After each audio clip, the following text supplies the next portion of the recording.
نحمده ونصلي على رسوله الكريم اما بعد فاعوذ بالله من الشيطان الرجيم بسم الله الرحمن الرحيم رب اشرح لي صدري ويسر لي امري واحلل عقدة من لساني يفقهوا قولي۔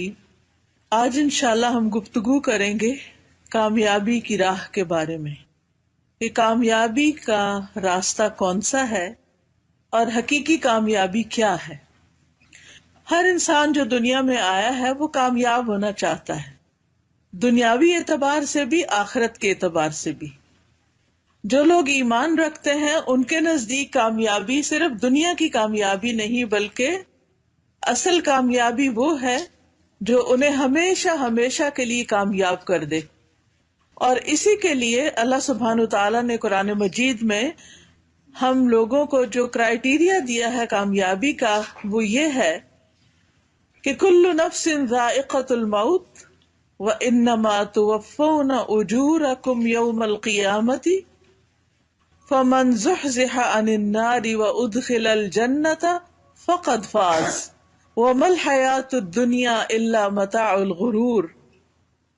ہر جان موت کو چکھنے والی، موت ایک لازمی چیز ہے، اور تمہیں تمہارے اجر قیامت کے دن پورے پورے دیے جائیں گے، یعنی دنیا میں تم جو بھی کوشش اور محنت کرو گے اس کا بدلہ آخرت میں پاؤ گے۔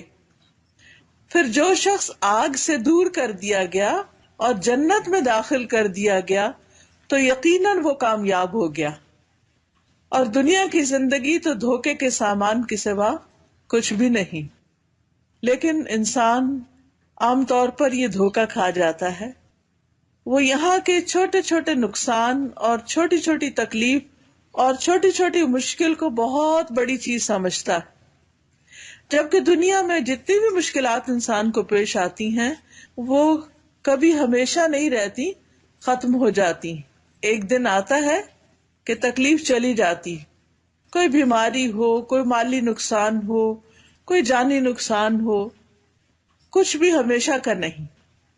لیکن آخرت ایک ایسی جگہ ہے کہ وہاں کی کامیابی بھی ہمیشہ کی اور وہاں کا نقصان بھی ہمیشہ کا، وہاں کی تکلیف بھی بہت بڑی اور وہاں کی خوشی بھی بہت بڑی۔ تو عقل مند وہ ہے کہ جو اس بڑے دن میں کامیاب ہو جائے۔ قرآن مجید میں سورۃ الانعام میں اللہ تعالیٰ فرماتے ہیں مَن یُصْرَفْ عَنْهُ یَوْمَئِذٍ فَقَدْ رَحِمَهُ وَذَلِكَ الْفَوْزُ الْمُبِینُ۔ جس شخص سے اس دن وہ عذاب ہٹا لیا جائے گا تو یقیناً اس نے اس پر رحم کر دیا، اور یہی کھلی کامیابی ہے۔ رسول اللہ صلی اللہ علیہ وسلم نے فرمایا تم سب جانتے ہو کہ ہمیں اللہ کی طرف لوٹنا ہے۔ ہم سب کو یہ بات پتہ ہے نا کہ اللہ کی طرف واپس جانا ہے۔ دنیا میں کوئی شخص کہاں بھی پہنچ جائے، کہیں بھی، کتنے بھی بڑے مقام پر پہنچ جائے، لیکن کیا ہوگا؟ ایک دن اس دنیا کو چھوڑ کر ہی جانا ہے۔ تو آپ نے فرمایا تم جانتے ہو کہ ہمیں اللہ کی طرف لوٹنا ہے، پھر جنت کی طرف یا جہنم کی طرف جانا ہے۔ وہ ایسی جگہ ہے کہ وہاں سے کوئی روانگی نہیں، وہ ایسی ہمیشگی ہے کہ جس میں موت نہیں آئے گی، اور وہاں ایسے جسم ہوں گے جو مرنے والے نہیں ہوں گے، جن کو کوئی خاتمہ نہیں، کوئی ڈکے نہیں، کوئی جنت والوں کے لیے کوئی بڑھاپا نہیں، کوئی بیماری نہیں، کوئی زوال نہیں، ان کی نعمتیں بڑھتی چلی جائیں گی۔ اسی طرح جہنم والوں کی سزا بھی بڑھتی چلی جائے گی۔ فَلَن نَّزِيدَكُمْ إِلَّا عَذَابًا، ہرگز نہیں ہم زیادہ کریں گے مگر عذاب ہی کو۔ ان کی سزا بڑھتی جائے گی، ان کی نعمتیں بڑھتی چلی جائیں گی۔ اس لیے انسان کو اس کامیابی کی فکر ہونی چاہیے اور اس کے لیے کچھ کرنا چاہیے، کیونکہ قیامت کے دن جہنم والوں میں سے ایک آدمی کو بلایا جائے گا جو دنیا والوں میں سب سے زیادہ نعمتیں رکھتا تھا، بہت نعمتیں۔ اس کو جہنم میں ایک غوطہ دیا جائے گا اور اس سے کہا جائے گا اے آدم کے بیٹے، کیا تو نے کبھی کوئی بھلائی دیکھی تھی؟ کیا تجھے کبھی کوئی نعمت ملی تھی؟ تو وہ کہے گا اے میرے رب کی قسم کبھی نہیں، یعنی دنیا میں اگر کسی انسان کا ہر لمحہ بھی خوشی میں گزرے اور آرام میں گزرے تو وہ جہنم کی ایک جھلک کھا کے کہے گا کہ میں نے کبھی کوئی آرام نہیں دیکھا. ساری زندگی کا آرام اس آخرت کی تکلیف کے مقابلے میں کچھ بھی نہیں.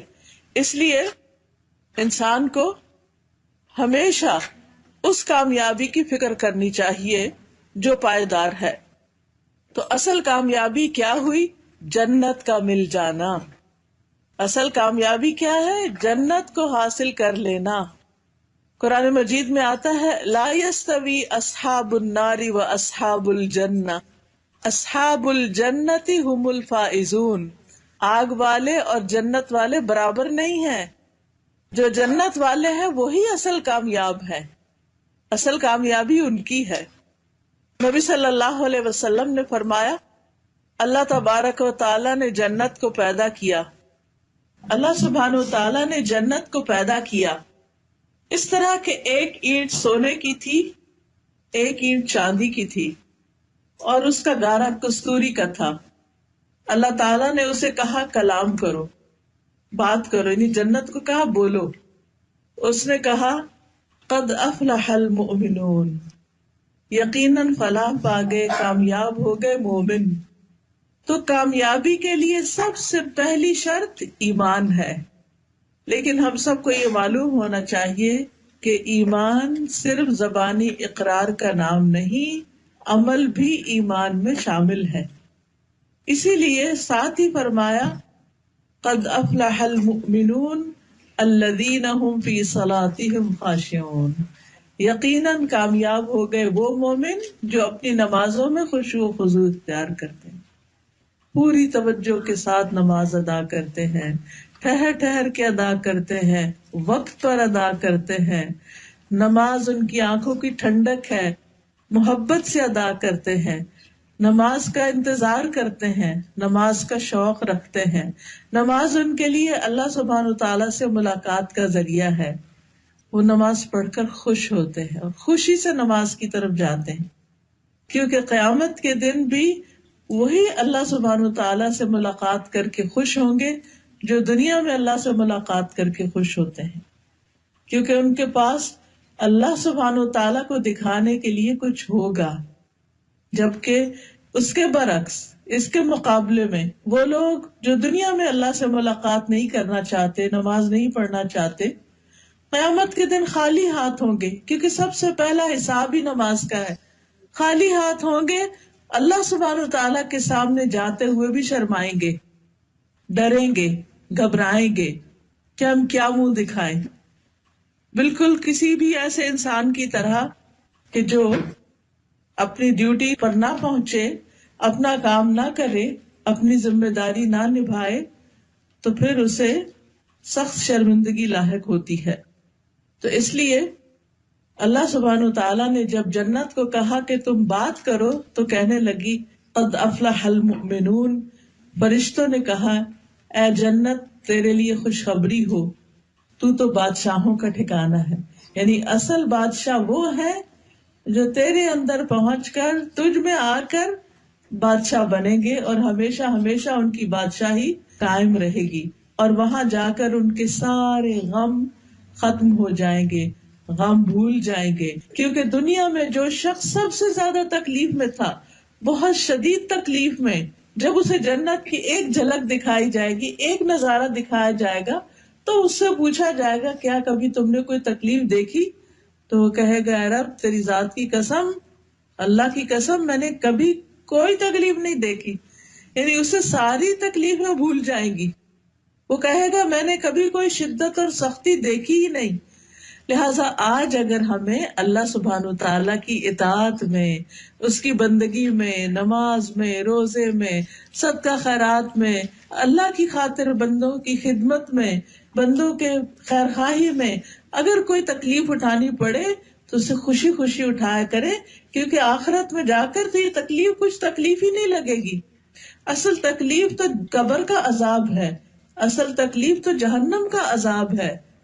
دنیا کی آگ برداشت نہیں ہوتی، کہا یہ کہ انسان جہنم کی آگ کے لیے صبر کرے جو دنیا کی آگ سے 69 ٹائمز زیادہ ہے.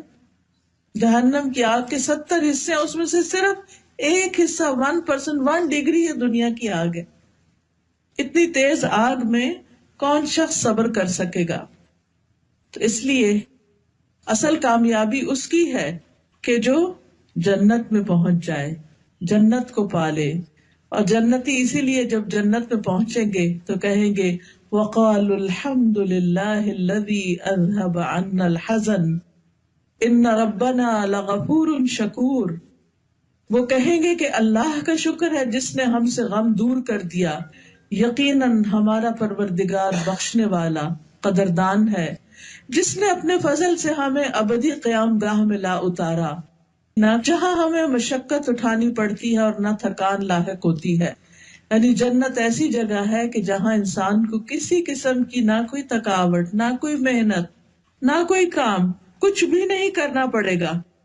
وہاں انسان دراصل ہر طرح کی خوشیاں ہی خوشیاں حاصل کرے گا. تو اس لیے انسان کو اس کامیابی کے لیے کوشش کرنی چاہیے. لیکن یاد رکھیے اس کامیابی کو پانے کا طریقہ توحید خالص ہے، ہر طرح کے شرک سے بیزاری، اللہ کی ذات میں، اللہ کی صفات میں کسی بھی قسم کا شرک اللہ کو پسند نہیں. عبداللہ بن مسعود سے روایت ہے، وہ کہتے ہیں کہ رسول اللہ صلی اللہ علیہ وسلم نے فرمایا، جو شخص اس حال میں فوت ہوا کہ وہ اللہ کے ساتھ شریک کرتا ہو وہ دوزخ میں داخل ہوگا. اور وہ کہتے ہیں کہ جو شخص اس حال میں فوت ہوا کہ اللہ کے ساتھ کسی کو شریک نہ ٹھہرائے وہ جنت میں داخل ہوگا. تو کامیابی کا پہلا راستہ لا الہ الا اللہ ہے کہ اللہ کے سوا کوئی معبود نہیں، کوئی عبادت کے لائق نہیں. ہماری نماز، ہمارا روزہ، ہماری زندگی کی ہر چیز اللہ کی خاطر ہو. یاد رکھیے شرک 2 طرح کا ہوتا ہے، ایک شرک اکبر اور ایک شرک اصغر. الحمدللہ ہم میں سے کوئی بھی غیر اللہ کے لیے نماز نہیں پڑھتا، یا غیر اللہ کے آگے سجدہ نہیں کرتا، یا اللہ کے سوا کسی اور کے آگے ہاتھ نہیں پھیلاتا، اس سے دعا نہیں کرتا. ہم سب کچھ اللہ ہی سے مانگتے ہیں اور اللہ ہی کے سامنے ہاتھ باندھ کے کھڑے ہوتے ہیں، ایاک نعبد و ایاک نستعین کرتے ہیں. لیکن یاد رکھیے ایک چھوٹا شرک بھی ہوتا ہے اور وہ ہے ریاکاری، دکھاوا، دکھاوے کی نماز، دکھاوے کی قربانی، دکھاوے کی نیکیاں، لوگوں کے سامنے نیک بننا اور لوگوں کو ثابت کرنا کہ ہم بڑے اچھے لوگ ہیں. نہیں، نیکی کا ہر کام صرف اللہ کے لیے ہونا چاہیے. اسی طرح ہانی بن یزید کہتے ہیں، میں نے کہا اللہ کے رسول صلی اللہ علیہ وسلم کون سی چیز جنت کو واجب کرتی ہے؟ آپ نے فرمایا تم عمدہ کلام کرو اور کھانا کھلانے کو لازم پکڑ لو، یعنی اپنی عادت بنا لو. یعنی جب کسی سے بات کرو، جیسا قرآن مجید میں آتا ہے قولوا للناس حسنا، لوگوں سے اچھے سے بات کرو. کیا نقصان ہوتا ہے ہمارا اگر ہم کسی سے پیار سے، محبت سے، آرام سے بات کریں، طنز نہ کریں، ڈانٹ ڈپٹ نہ کریں، کسی کی بےزتی نہ کریں، کسی کے ساتھ بدتمیزی سے پیش نہ آئے. یعنی اگر کسی کو انکار بھی کرنا تو آرام سے کر دیں، پیار سے کر دیں، چاہے اپنا بچہ ہو چاہے کوئی اجنبی ہو. اور دوسرا کھانا کھلانے کو لازم پکڑ لو. یعنی اپنی زندگی میں جو بھی آپ صدقہ خیرات کرتے ہیں اس میں سے کوئی ایک ایسی چیز باندھ لے اپنے ساتھ جو کھانا کھلانے سے متعلق ہو اور آپ اس کو ریگولر بیسس پہ کریں. صدقہ ایک تو بلاؤں کو ٹالتا ہے اور دوسرا یہ کہ کھانا کھلانا جنت میں لے جانے والے کاموں میں سے ہے. یعنی صحابی نے پوچھا کوئی ایسا کام بتا دے جو جنت واجب کرنے والا. اور اس میں آپ دیکھیے کہ ہم خواتین ماشاءاللہ اپنے گھر والوں کے لیے تو پکاتے ہی ہیں، اس میں بھی خوشی سے پکائیں، اچھے سے پکائیں اور احسان نہ جتائیں، کھلا کے ان کو ساتھ باتیں نہ سنائیں. اسی طرح اگر کسی اور کو بھی کھلایا ہے، بعض اوقات ایسا بھی ہوتا ہے نا کہ کوئی مہمان آ جاتے ہیں یا پھر کوئی دعوت ہوتی ہے تو اس کو مینشن نہ کریں. میں نے اس کو 6 دفعہ بلایا، اس نے تو مجھے 1 دفعہ نہیں پوچھا. آج ہی کسی شخص نے اپنے مسائل بتایا، اس نے لٹرلی یہ بات کی، ہم نے 6 دفعہ فلاں کو کھانے پہ بلایا، اس نے 1 دفعہ بھی کبھی ہمیں نہیں بلایا، کر کے ضائع کیا نا. کیونکہ لا تبطلوا صدقاتکم بالمن والاذی، کس کے لیے کھلایا تھا؟ اس لیے کہ وہ واپس ہمیں کھلائے. جو اللہ کے لیے کھلاتا ہے نا وہ کہتا ہے انما نطعمکم لوجہ اللہ لا نرید منکم جزاء ولا شکورا. ہم تو تمہیں صرف اللہ کے چہرے کی خاطر کھلاتے ہیں کہ ہم اللہ کا دیدار کریں، ہمیں اس کے بدلے میں واپس کھانا نہیں کھانا تم سے. لا نرید منکم جزاء، ہم نہ کوئی بدلہ چاہتے ہیں، ولا شکورا، شکریہ کی بھی نہیں خواہش ہمیں. ایسے کھلائے بندہ، پھر ملتا ہے اللہ سے اجر، پھر اس کا بدلہ ہوتی ہے جنت. اسی طرح جنت تک پہنچنے کے لیے ایک اور کام بھی ہے، اور وہ ہے علم کے راستے پر چلنا. نبی صلی اللہ علیہ وسلم نے فرمایا جو شخص علم حاصل کرنے کے راستے پہ چلتا ہے، جیسے آپ یہاں پہنچے ہیں، اسی طرح اور کسی دینی مجلس میں جاتے ہیں، سیکھتے ہیں، کیونکہ اس سے یاد دہانی ہوتی، ہمیں باتیں پتہ ہوتی ہیں. یہ ساری باتیں ایسی نہیں کہ جو آپ کو پہلی دفعہ پتہ چل رہی ہیں، آپ کو پتہ ہے، لیکن کیا ہوتا ہے ہم دنیا کے کاموں میں لگے پھر بھول جاتے ہیں. آدم علیہ السلام بھی بھولے تھے نا، جنت میں پھل کھا لیا تھا، تو آدم کی اولاد بھی بھولتی ہے، ہم سب بھول جاتے ہیں. ہمیں پھر یاد کرانا پڑتا ہے. کیا ہم اپنے بچوں کو نہیں یاد کراتے؟ وہی باتیں جو پہلے بھی ان کو پتا ہوتی پھر یاد کراتے کہ یہ کرنا ہے.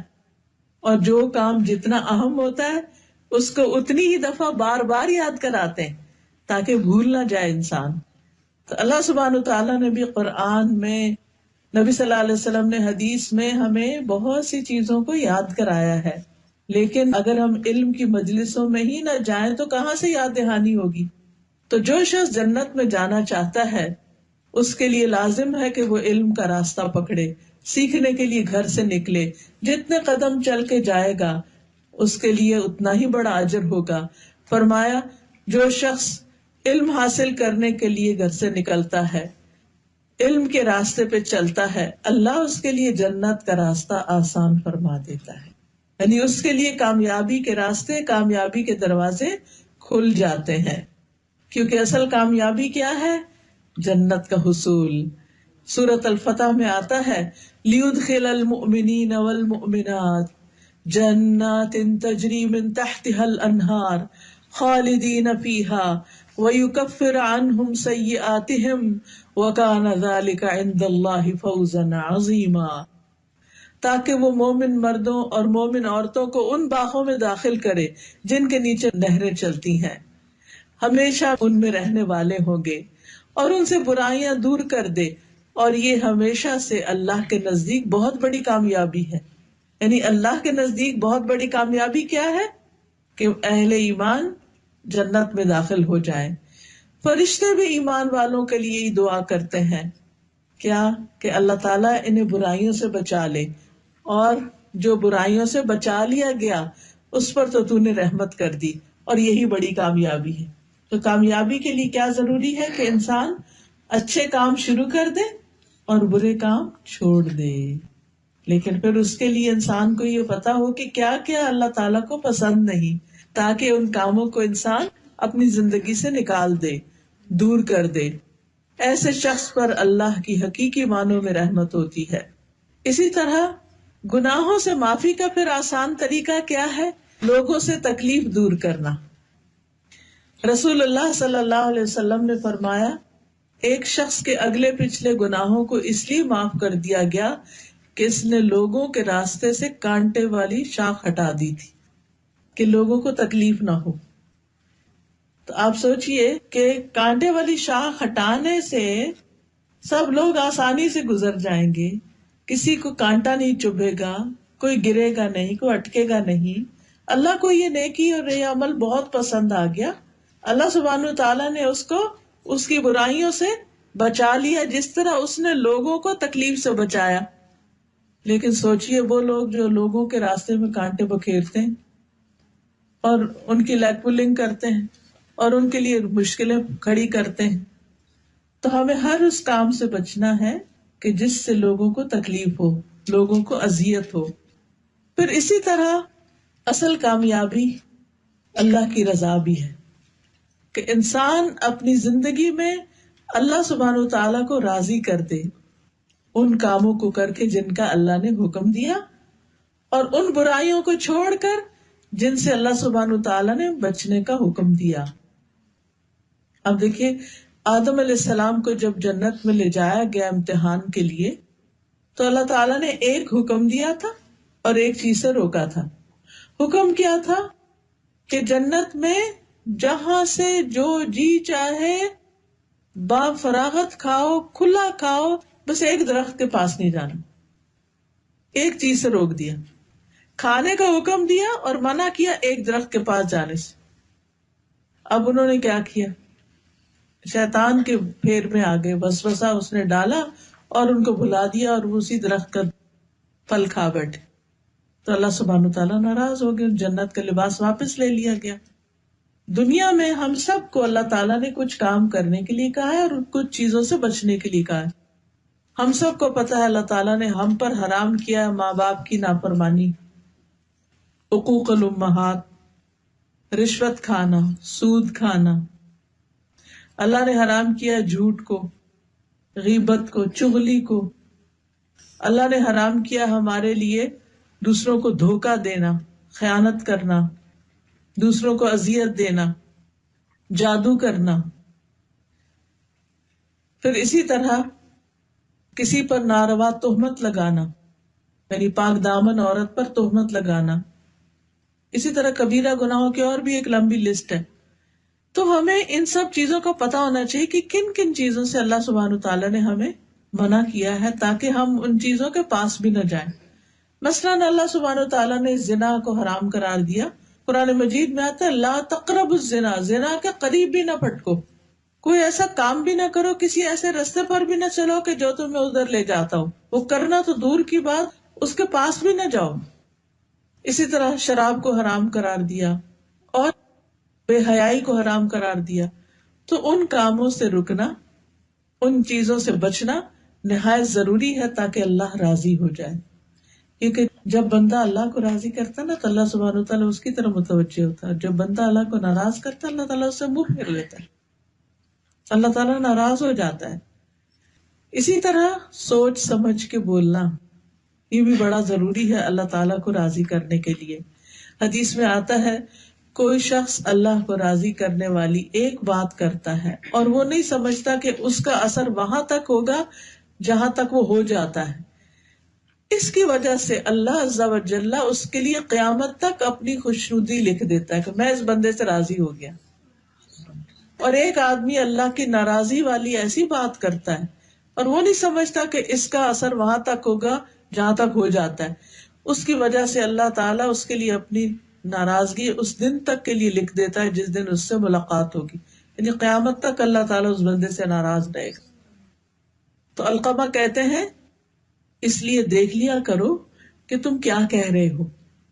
استغفر اللہ، ہم کتنی دفعہ بے سوچے سمجھے منہ سے باتیں نکال دیتے ہیں اور کوئی ہمیں ٹوکے تو ہم کہتے اوہ بس ایسے ہی میرے منہ سے نکل گیا، I didn't mean it. But Allah سبحانہ تعالیٰ ہم سب کو معاف کر دے. پتہ نہیں کیسی کیسی ہم باتیں کر چکے ہوں. ابھی دنیا میں وقت ہے کہ ہم اللہ سے معافی مانگ لیں اور سچے دل سے معافی مانگ لیں. اور اللہ سے توبہ کرنے اور معافی مانگنے کا طریقہ یہی ہے کہ ہم اپنی غلطیوں کا اعتراف کر لیں کہ واقعی ہم نے غلطی کی. ورنہ عام طور پر تو یہ ہوتا ہے جب کوئی ہمیں ہماری غلطی بتائے تو ہم اپنے آپ کو ڈیفینڈ کرنا شروع کر دیتے ہیں اور دوسرے سے جو ہمیں نصیحت کرے اس سے نفرت کرنے لگتے ہیں. پھر اسی طرح اصل کامیابی اس کی ہے جو موت کے وقت خوشخبری سنے.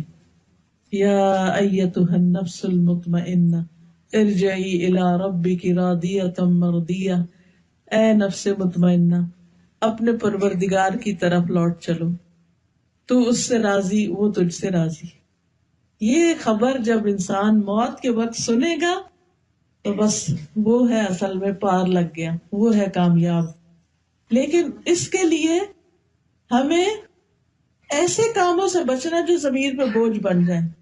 دلوں میں گرج نہیں رکھنی، نفرتیں نہیں رکھنی، دوسروں کے لیے برا نہیں سوچنا. اگر دل میں کوئی بات آ بھی گئی تو اس کو نکالنے کی کوشش کرنی. اور پھر اللہ کا ذکر کرنا ہے، کیونکہ الا بذکر اللہ تطمئن القلوب، اللہ کے ذکر سے دلوں کو اطمینان نصیب ہوتا ہے.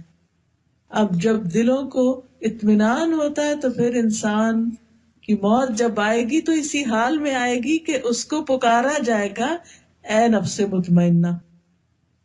ہم سب کو اپنے آپ سے پوچھنا چاہیے، کیا ہم نفس مطمئنہ ہیں، یا ہم اللہ سے بھی ناراض ہیں اور بندوں سے بھی ناراض ہیں؟ کیا ہم اتنا ذکر کرتے ہیں کہ ہمارا دل راضی ہے اللہ سے؟ ہم حالات کیسے بھی ہوں، موسم کیسا بھی ہو، ہم اپنی ذات کے اندر مطمئن اور پرسکون ہو کے سوتے ہیں کہ ہم نے کسی کو اذیت نہیں دی، کسی کا دل نہیں دکھایا، کسی کی غیبت نہیں کی، کسی کی چغلی نہیں کی، کسی کے ساتھ کوئی زیادتی نہیں کی. ایسے تھوڑی کہ ہم غلط کام کرتے رہے اور دل بے چین رہے اور موت کے فرشتہ آ کے کہے اے نفس مطمئنہ. ایسے ہوگا؟ ایسے تھوڑی ہوگا. اس کے لیے تو ہمیں دنیا میں اسٹرگل کرنی ہے اپنے نفس کو مطمئن بنانے کے لیے.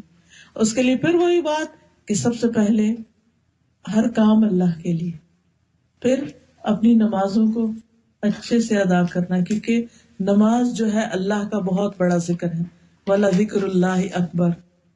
قرآن کی صحیح تلاوت، پھر تسبیحات، ذکر، کام کریں، واک کریں، کھانا پکائیں، کلیننگ کریں، بچوں کو اسکول لینے جائیں، ڈرائیونگ کریں، آ رہے ہیں جا رہے ہیں، کچھ کر رہے ہیں، اللہ کا ذکر، کثرت سے اللہ کا ذکر. قرآن مجید میں آتا ہے وَالذَّاكِرِينَ اللَّهَ كَثِيرًا وَالذَّاكِرَاتِ أَعَدَّ اللَّهُ لَهُم مَغْفِرَةً وَأَجْرًا عَظِيمًا. کثرت سے اللہ کا ذکر کرنے والے مرد اور عورتیں، اللہ نے ان کے لیے بخشش اور بہت بڑا اجر تیار کر رکھا ہے. اس لیے اپنے نفس کو نفس مطمئنہ بنانا ہے. یہ اپنے لیے ٹارگٹ سیٹ کر لیں کہ میں نے چین سے بیٹھنا ہی نہیں جب تک میرے اندر چین نہ آ جائے. اور یہ چین لوگوں سے انتقام لے کے اور بری بری باتیں سوچ کے نہیں آتا. یہ چین اس وقت آتا ہے کہ جب انسان اللہ کے لیے دوسروں کو معاف کر دیتا ہے، کسی سے محبت کرتا ہے تو اللہ کے لیے، کسی کو کچھ دیتا ہے تو اللہ کے لیے، کسی سے کچھ روکتا ہے تو اللہ کے لیے، اور ہر کام اچھے طریقے سے، کوئی دیکھ رہا ہو یا نہ دیکھ رہا ہو، احسان کے درجے میں. کوئی ہم سے اچھا کرے اس سے بھی اچھا، کوئی نہ کرے اس سے بھی اچھا، کیونکہ ہم نے اس کا بدلہ اللہ سے لینا ہے.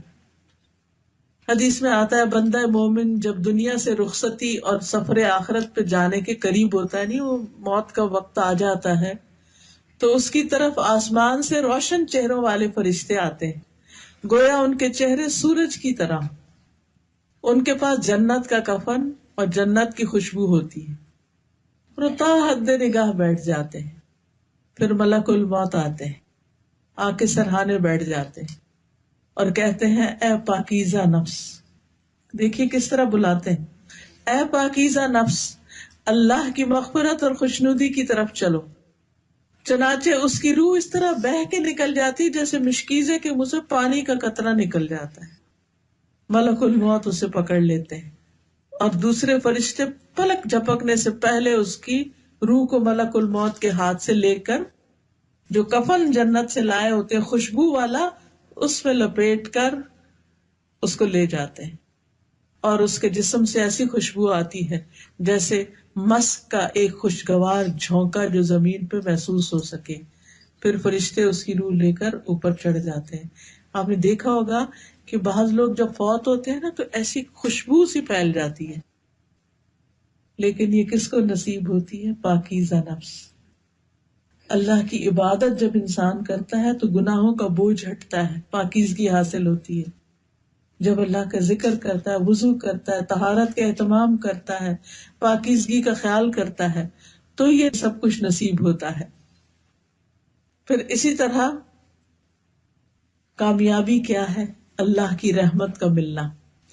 کیونکہ اللہ سبحانہ وتعالی کی رحمت جب تک نہ ڈھانپے کوئی شخص جنت میں جا ہی نہیں سکتا، بلکہ جنت کو بھی اللہ سبحانہ وتعالی نے اپنی رحمت فرمایا ہے. لیکن یہ رحمت کیسے ملتی ہے؟ حدیث میں آتا ہے جب کوئی شخص اپنے کسی مسلمان بھائی کی عیادت کرتا ہے تو وہ جنت کے باغات میں چلتا ہے یہاں تک کہ بیٹھ جائے، اور اس کے بیٹھنے پر اللہ کی رحمت اسے ڈھانپ لیتی ہے. پھر اللہ کے ذکر کی مجلس اس کو رحمت ڈھانپتی ہے.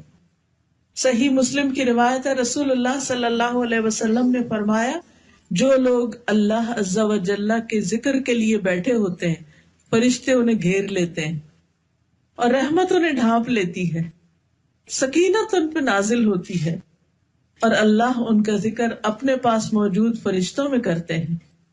تو یہ محفلیں، جس طرح کی محفل میں آپ بیٹھے ہوئے ہیں جس میں اللہ اور اس کے رسول کی باتیں ہو رہی ہیں، اللہ کی محبت کی بات ہوتی ہے، جن میں بیٹھ کے انسان کا ایمان تازہ ہوتا ہے، ایسی مجلسوں میں حاضر ہوں تو اللہ کی رحمتیں نازل ہوتی ہیں. پھر انسان دعائیں مانگتا ہے تو اللہ تعالیٰ قبول فرماتے ہیں. پھر اسی طرح کامیابی قیامت کے دن نور کا ملنا ہے، اندھیروں سے نکلنا ہے. سورۃ الحدید میں آتا ہے آپ اس دن دیکھیں گے مومن مردوں اور مومن عورتوں کا نور ان کے سامنے اور دائیں جانب دوڑ رہا ہوگا، روشنیوں میں ہوں گے. کہا جائے گا آج تمہیں ایسے باغوں کی خوشخبری ہے جن کے نیچے نہریں بہتی ہیں، تم اس میں ہمیشہ رہو گے، یہی بڑی کامیابی ہے. اب آپ دیکھیے کہ یہ نور مومنوں کے لیے ہے، منافقوں سے یہ نور بجھا دیا جائے گا. نور پانے کا آسان طریقہ کیا ہے؟ نماز کی حفاظت. نماز کی حفاظت. عبداللہ ابن عمر سے مروی ہے کہ ایک دن نبی صلی اللہ علیہ وسلم نے نماز کا ذکر کرتے ہوئے فرمایا جو شخص اس کی پابندی کرے گا یہ اس کے لیے قیامت کے دن روشنی، دلیل اور نجات کا سبب بنے گی. جو شخص نماز کی پابندی نہیں کرے گا وہ اس کے لیے روشنی، دلیل اور نجات کا سبب نہیں بنے گی. وہ قیامت کے دن قارون، فرعون، حامان اور ابی ابن خلف کے ساتھ ہوگا. پھر اسی طرح قرآن کی تلاوت نور حاصل کرنے کا بہترین ذریعہ ہے. یعنی اگر ہم چاہتے ہیں نا قیامت کے دن ہمیں نور ملے تو اس کے لیے کیا کرنا ہوگا؟ قرآن کی تلاوت. اپنے گھروں کو قرآن کی تلاوت سے آباد کیجیے. صبح صبح بلند آواز سے قرآن پڑھا کیجیے. کوئی بات نہیں اگر آپ اٹکتے بھی ہیں تو دوہرا اجر ہے، لیکن اونچی آواز میں قرآن پڑھنا شروع کریں. بچوں کو بھی لے کے بیٹھے، ان سے بھی کہیں. نبی صلی اللہ علیہ وسلم نے فرمایا تلاوت قرآن کو اپنے لیے ضروری سمجھو. یعنی یہ نہیں کہ اچھا کوئی بات نہیں، اچھا پھر کر لیں گے، اچھا مجھے صحیح پڑھنا نہیں آتا، اچھا مجھے شرم آتی ہے، کیا پتا غلطی ہو جائے. نہیں، جو بھی آتا ہے تلاوت قرآن کو اپنے لیے ضروری سمجھو. علیک بتلاوت القرآن، کیونکہ یہ تمہارے لیے زمین پر نور کا سبب ہوگا اور آسمان میں ذخیرہ ہوگا، یعنی تمہارے اعمال بڑھتے جائیں گے. اسی طرح صبر روشنی ہے. والصدقۃ نور، صدقہ نور ہے، یعنی صدقہ بھی قیامت کے دن انسان کے لیے نور کا ذریعہ بنے گا. پھر کامیابی یہ ہے کہ قیامت کے دن انسان کے پلڑے بھاری ہوں. میزان میں جب اعمال تولے جائے فمن ثقلت موازینہ فاولئک هم المفلحون، جن کا نامہ اعمال وزنی ہوگا نیکیوں والا وہی کامیاب ہونے والے ہیں. لیکن یہ اعمال نامے کیسے بھاری ہوتے ہیں؟ سب سے زیادہ بھاری ہوتا ہے لا الہ الا اللہ سے، اور پھر اچھے اخلاق سے. اچھا اخلاق میزان میں بہت بھاری نیکی ہے. اور اس کے ساتھ ساتھ خاموشی، فضول باتوں سے بچنا. اور یاد رکھیے دنیا میں ملنے والی کامیابی وقتی کامیابی ہے، اصل کامیابی نہیں. اور دنیا کا ملنا اللہ کی محبت کی علامت نہیں، کیونکہ بعض لوگوں کو یہ غلط فہمی ہوتی ہے کہ ہم دنیا میں بڑے سکسیسفل ہیں، شاید اللہ ہم سے محبت کرتا ہے اس لیے اس نے سب کچھ ہمیں دے رکھا ہے. اللہ تعالیٰ فرماتے ہیں کہ یہ دھوکے کا سامان ہے. اعلموا انما الحیات الدنیا لعب ولہو وزینۃ وتفاخر بینکم وتکاثر فی الاموال والاولاد. خوب جان لو کہ دنیا کی زندگی محض کھیل تماشا، زینت و آرائش، تمہارا آپس میں ایک دوسرے پر فخر کرنا، مال و اولاد میں ایک دوسرے سے زیادہ حاصل کرنے کی کوشش کرنا ہے. یہ ایسے ہی ہے جیسے بارش ہوئی اور اس نے نباتات اگائی اور کاشتکار خوش ہو گئے، پھر وہ خوب پھلتی پھولتی ہے، پھر زرد ہو جاتی ہے، پتے سارے پیلے ہو جاتے ہیں، اور پھر کیا ہوتا ہے؟ گر جاتے ہیں. اور پھر گرنے کے بعد زمین پہ کیا ہوتا ہے؟ بس بن جاتے ہیں. ختم. دنیا کی زندگی یہ ہے، اس کی رونق یہ ہے. جب یہ جوبن پہ پہنچتی ہے، اب دیکھو گے پتوں کا جب رنگ بہت حسین ہوتا ہے تو اس کے بعد کیا ہوتا ہے؟ سبھی گر جاتے ہیں. اسی طرح انسان جب جو ہی اپنی زندگی کی پیک پہ پہنچتا ہے، بہت کچھ حاصل کر لیتا ہے، تو جانے کا وقت آ جاتا ہے.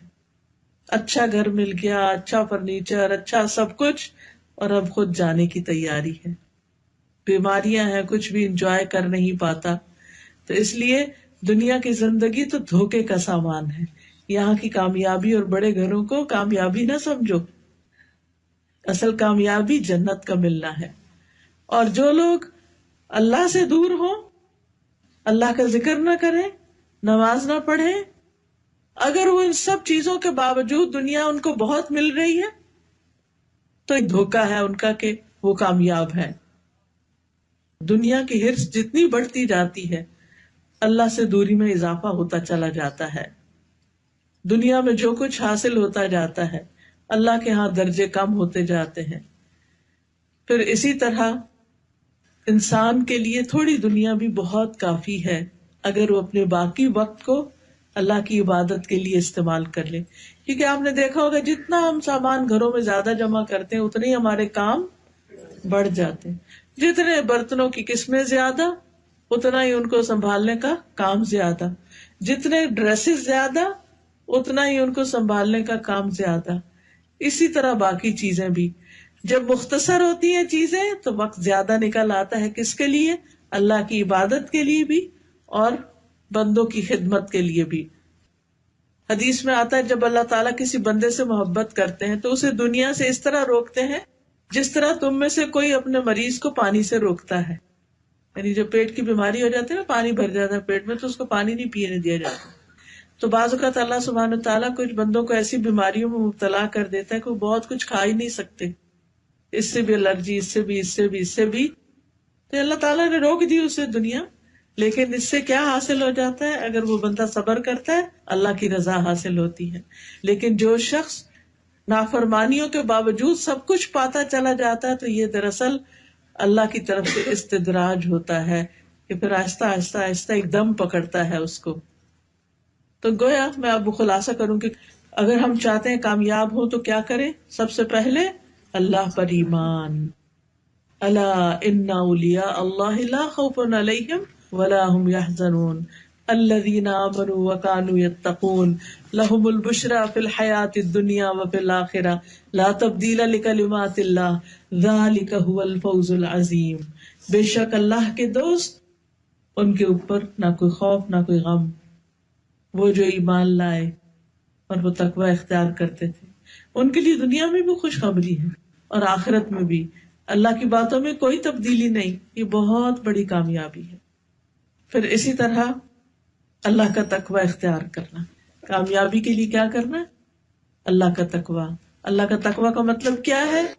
کہ اللہ سے ڈر ڈر کے زندگی بسر کرنا، اس کی نافرمانیوں سے بچنا اور اس کی اطاعت کرنا. پھر کامیابی کے لیے کیا کرنا ہے؟ اللہ اور اس کے رسول صلی اللہ علیہ وسلم کی اطاعت کرنی ہے. وَمَن يُطِعِ اللَّهَ وَرَسُولَهُ وَيَخْشَ اللَّهَ وَيَتَّقْهِ فَأُولَٰئِكَ هُمُ الْفَائِزُونَ. جو اللہ اور اس کے رسول کی اطاعت کرے گا اور اللہ سے ڈرے گا اور اس کا تقوی اختیار کرے گا تو یہی لوگ دراصل کامیاب ہونے والے ہیں. وَمَن يُطِعِ اللَّهَ وَرَسُولَهُ فَقَدْ فَازَ فَوْزًا عَظِيمًا. جو اللہ اور اس کے رسول کی اطاعت کرے گا وہ عظیم الشان کامیابی پائے گا. تو اس کے لیے جاننا ضروری ہے کہ اللہ تعالیٰ ہم سے کیا چاہتے ہیں، اور وہ ہمیں قرآن و سنت سے پتہ چلتا رہتا ہے. پھر اسی طرح اللہ کی طرف سے نازل کیے ہوئے نور یعنی قرآن کی پیروی کرنا، کیونکہ قرآن وہ راستہ دکھاتا ہے جو سب سے زیادہ سیدھا ہے. پھر اللہ کی عبادت، خاص طور پر نماز کی پابندی اور خشوع و خضوع، فرائض کی ادائیگی، کثرت سے اللہ کا ذکر، نیک اعمال بجا لانا، حرام کاموں سے بچنا، سچائی اختیار کرنا، کیونکہ اس دن سچوں کو ان کا سچ نفع دے گا. جھوٹ سے بچنا، کیونکہ سچائی کے بارے میں حدیث میں آتا ہے سچ نیکی کی طرف رہنمائی کرتا ہے اور نیکی جنت کی طرف لے جاتی. اور آدمی مسلسل سچ بولتا ہے یہاں تک کہ اللہ کے یہاں صدیق لکھ لیا جاتا ہے. پھر اللہ کی نعمتوں کا ذکر کرنا، شکر ادا کرنا، یہ کامیابی کا راستہ ہے. ایسا شخص دنیا میں بھی کامیاب ہوتا ہے اور آخرت میں بھی، کیونکہ اللہ کا وعدہ ہے لَإِن شَكَرْتُمْ لَأَزِيدَنَّكُمْ. اگر تم نے شکر ادا کیا تو میں تمہیں نعمتیں ضرور زیادہ دوں گا اور زیادہ دوں گا. پھر اللہ اور اس کے رسول کے فیصلوں کو تسلیم کر لینا کہ جو اللہ نے میرے حق میں لکھا ہے وہ بہت اچھا ہے. پھر کامیابی کے لیے توبہ، ہر گناہ پہ، چھوٹے پہ، بڑے پہ اللہ کی طرف پلٹ جانا، جیسے آدم علیہ السلام پلٹ گئے تھے. نبی صلی اللہ علیہ وسلم نے فرمایا خوشخبری ہے اس کے لیے جو اپنے نامہ اعمال میں کثرت سے استغفار پائے.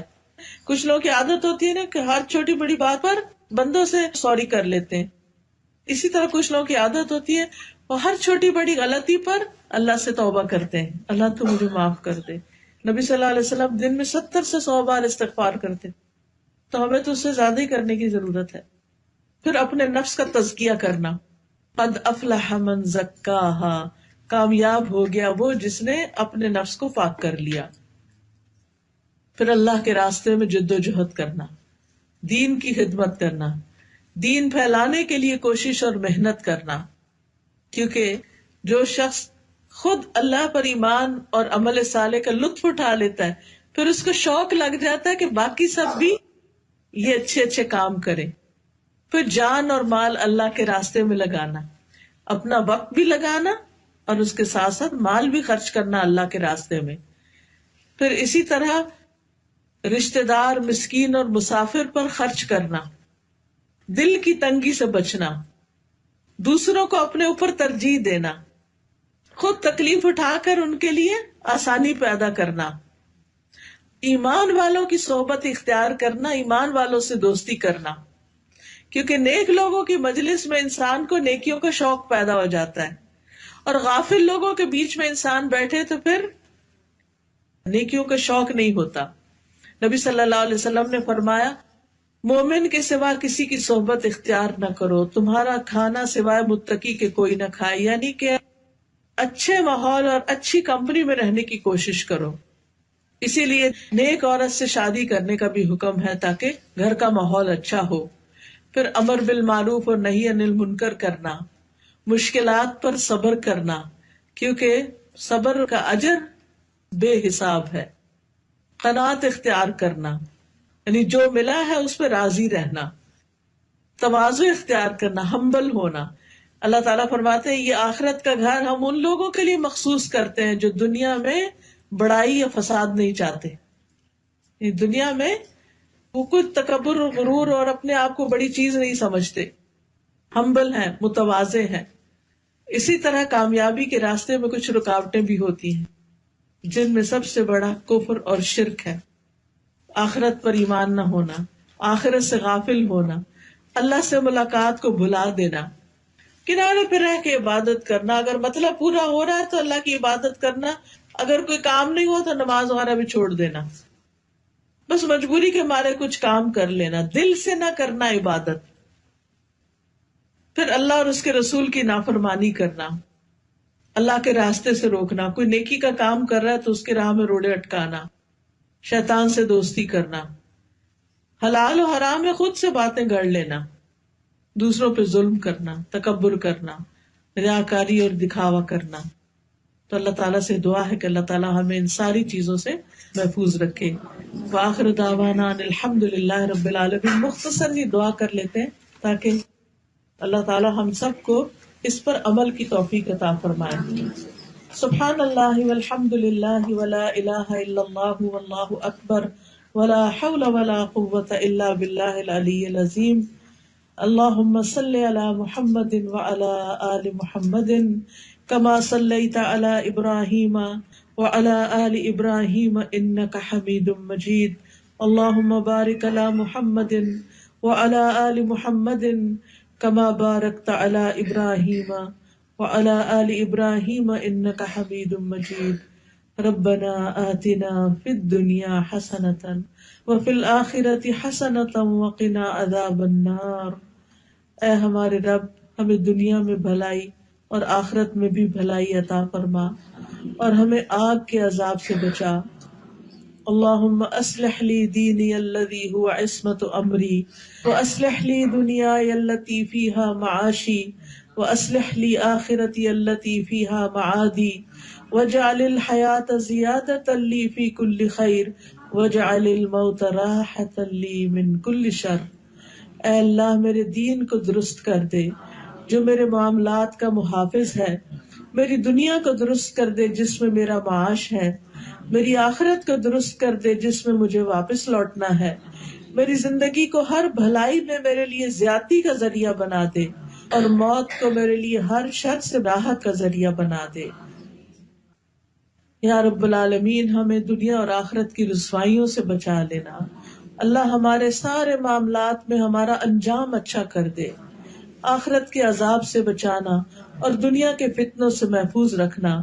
اللہ اسلام کی حالت میں موت عطا کرنا، اسلام کی حالت میں زندہ رکھنا، نیک لوگوں میں شامل کرنا، ہمیں کسی فتنے اور کسی رسوائی کا شکار نہ ہونے دینا۔ اللہ ہمیں دنیا کی تنگی اور قیامت کے دن کی تنگی سے محفوظ رکھنا۔ اللہم انا نسألک الجنة الفردوس، اللہم انا نعوذ بک من النار، اللہم انا نعوذ بک من جہد البلاء ودرک الشقاء وسوء القضاء وشماتة الاعداء۔ اللہ ہم تیری پناہ میں آتے ہیں سخت مشقت، بد نصیبی کے پانے، بری تقدیر اور دشمنوں کے خوش ہونے سے۔ یا اللہ ہمیں ان آفتوں اور مصیبتوں سے بچا کے رکھنا۔ اللہ ہمارے بچوں کو ہدایت دینا، اللہ ہمارے بچوں کو سیدھی راہ دکھا، انہیں ایمان دے، انہیں آخرت کی فکر دے، انہیں نماز کی محبت دے، انہیں نیک کاموں کی محبت عطا فرما دے۔ اللہ برائیوں سے بچا، برے ماحول اور برے دوستوں سے بچا۔ اللہ دنیا اور آخرت کی انہیں کامیابیاں عطا فرما۔ اللہ ہمیں ایمان پر موت دینا، اللہ ہمارے لیے فرشتہ خوشخبری لے کر آئے۔ اللہ ہمیں اس زندگی سے بہترین فائدہ اٹھانے کی توفیق دے اور زیادہ سے زیادہ نیک کاموں کی توفیق عطا فرما۔ ہم اپنے اوقات کو اچھے کاموں میں استعمال کریں۔ اللہ ہمارے والدین پہ اپنی رحمت فرما۔ اللہ سب بہنوں کو شفائے کاملہ عطا فرما۔ اللہ ان کے لیے عبادت کو آنکھوں کی ٹھنڈک بنا۔ اللہ جنہوں نے اس مجلس کا اہتمام کیا انہیں اجر عظیم عطا فرما، اور جو بہنیں آئی ہیں ان کا آنا ہر قدم قبول فرما، اور جو بھی سننے والے ہیں اور جو بھی سیکھنے والے ہیں ان سب کی کوشش کو قبول فرما۔ ربنا تقبل منا انک انت السمیع العلیم وتب علینا انک انت التواب الرحیم، وصلی اللہ تعالی علی خیر خلقہ محمد وعلی آلہ واصحابہ واہل بیتہ اجمعین برحمتک یا ارحم الراحمین۔ الہی آمین۔ سبحانک اللہم وبحمدک اشہد ان لا الہ الا انت استغفرک واتوب الیک۔